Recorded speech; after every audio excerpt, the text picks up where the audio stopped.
Let's learn how to unlock a permanently locked account on Snapchat.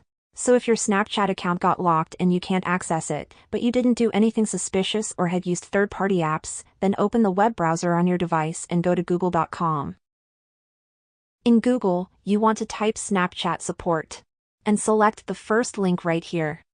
I will put the link of this website in the description of this video so you can access it from there.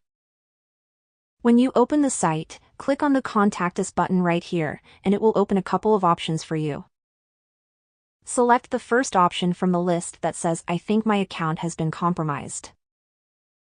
And this will load a contact form, so scroll down to the bottom of the page. As you can see, we have to explain our problem to Snapchat. There is a wide variety of reasons why your account might have been locked, from violating their terms to using third-party apps. You have to enter your username, email address, a phone number, and then write the message like I am writing right here.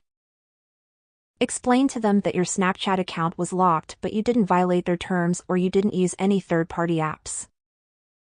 Kindly ask them to resolve your problem and click the send button right here.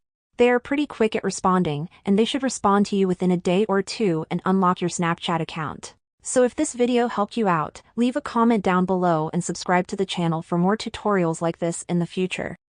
Thanks for watching and see you in the next video.